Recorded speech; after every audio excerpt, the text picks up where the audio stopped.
What's up, y'all? It's Joe Master and Lulu. All right, y'all. This will be our final Caspar reaction because we heard the news.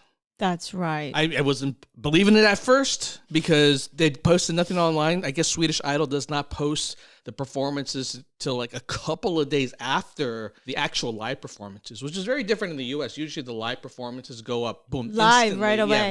Yeah, right away. So I didn't know actually what was happening here, but enough of y'all at this point have said the same thing, that he did not make it to the finals, that it was actually two ladies who made it to the finals. One of them we never even reacted to, and I feel like must have been a long shot here, Paulina, but we'll check her out separately in another video. But, you know, this one's just for all the Caspar fans who came along for the ride with us and been having a great time following this dude. One of a kind.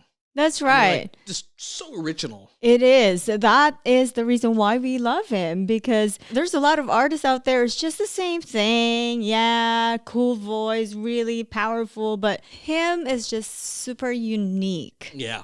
Totally. Everything. The way he sings has a distinct flavor. The way Styles. he interprets songs, his style, even his demeanor, you know, like sometimes with people who act like that, the way he does on stage, he's very formidable, very cocky even, but when he's not, he's just like really shy, playful, almost like a 10-year-old kid up in there, like, you know, who's won, you know, the lottery kind of thing, right? Or a bag of candy over Halloween, just giddy with happiness. Just an interesting character, and I like that. Despite his dominance, I actually felt like he was always the underdog, just because he was such a unique flavor. Like, I just can't imagine him being someone who could win. And I thought, he could do it. He could do it. And it just feels like, unfortunately, the people that we back, the people that we believe in don't do well. So maybe we are the curse. Oh, Lulu. no. Maybe we are the ones who... Hey, don't say that. Is it? Okay, maybe. How about we're not going to react to the next show? Well, this might be the last time we actually react to just about any show. I think, you know, ongoing, we're thinking about actually changing up the format for what we're doing here online. So this might just be our last Swedish Idol reaction. And it kind of depends, you know. For those of you who came along with us for the journey so far, subscribe to us. Thank you so much to those who came along because of Caspar. I'm glad we went on this journey with you all. But, you know, I think like Caspar, you know, we need to take things to the next level. You know, this was that period in life that we enjoyed. But what is the next thing? And I think 2021, there'll be some explosion. What explosion you talk? It's not like no nut November here on December 1st. Suddenly explosion. That's right. No. I'm just talking about it's time to take things to the next level. New things await us in Caspar. Wow.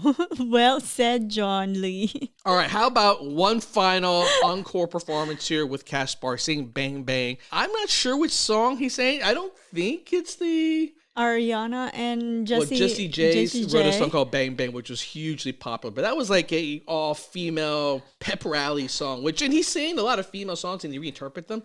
Amazing. I don't think this is it. There's also a really, really old song like Nancy Sinatra that I think Angelina Jordan sang before. But I don't really think this is that one either. This one is from a group called Monophonics. So... But hey, there's probably a lot of Bang Bang songs that have been written over the history because, you know what? People like the Bang Bang.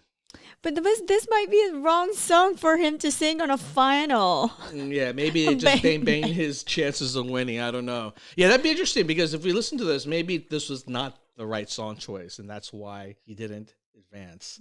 So... I have a little bit of thoughts about, like, you know, what that means in terms of why he didn't make it, but I'll save it till after this performance. All right, by the way, if you want some cool commentary, check out my podcast, John Master Lee. Oh, hello. Showing some skin.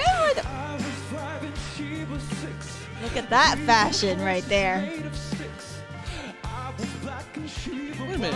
What song is this? No, this is the song I know. Totally reinterpreted here as very funky, fly, fresh version. Really? I can't even recognize it.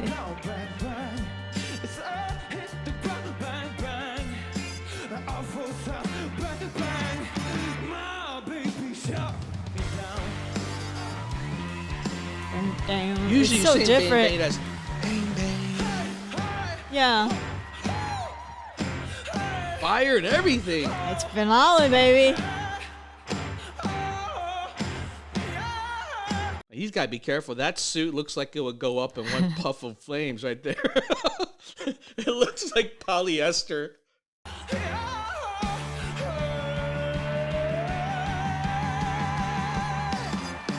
Woo!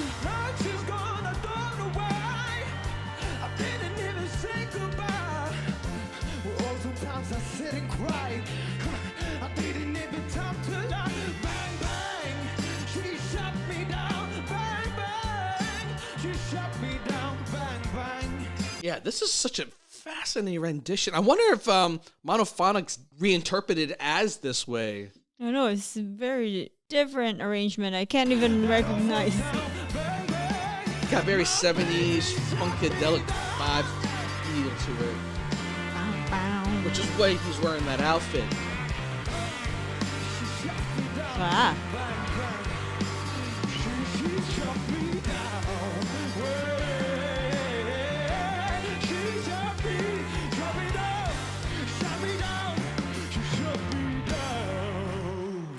I mean, he pretty much looks like the Pied Piper of porn. Pimpin'. He looks like a Pied Piper of pimpin'. Ah, give me that pimpin' look. Vocals right there. All right, we're going to skip most of the judges' commentary here because, unfortunately, the last couple of reactions we did with judges' commentary, they got blocked in Sweden. So they're getting aggressive with blocking the show now. It's getting towards the finals here. So I might try to repost some of them if I can and get around these, crazy, copyright issues. But yeah, that was a great performance. I thought. Love it. I actually love it. So I don't know if it was because of the song here. Maybe just because of the song. Familiarity is very important, like you said. Some of it is just like, oh, what's that kind of song? What's the flavor? I mean, if there was one challenge I think that Caspar has had through this whole competition, which is where I always thought he was the most fascinating performer, the most distinct, the most stylistically interesting, because he comes across as an underdog, right? His type of music, his approach to everything is very non-conventional, very non-pop. And I think if you're going to go that route, you really have to dial it up to like a level 11. And I don't know these other contestants, but, ones that often go through these competitions tend to be much more mainstream. The songs they pick tend to be more mainstream. Songs that get people emotionally rallied behind them, right?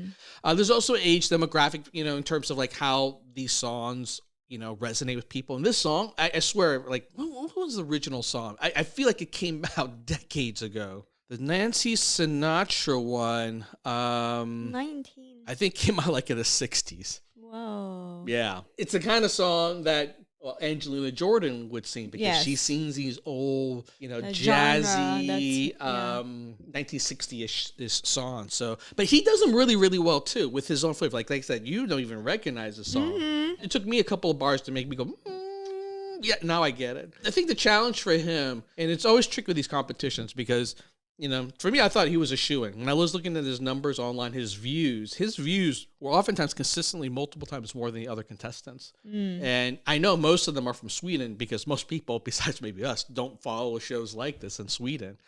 But I did notice that over the course of every single week, the delta between him and the other contestants was getting smaller and smaller. So in other words, they were catching up. They were building a fan base. And I think as fewer and fewer contestants were in the pack, some of them that perhaps, were voted for people that got voted out may have voted for the other contestants, and that's where he lost that on, right? Yeah, so in other words, it may not be in your advantage to be so unique that you don't build a following week after week, but rather if you're more mainstream, these people will, who follow someone who is very similar to another artist might follow that other artist. That could be. And again, different people could not just like that type of music. So yeah. I'm disappointed. I honestly, when I first heard this, I didn't want to believe it at first. I did try to avoid even bringing you into the world of disappointment, but you know what?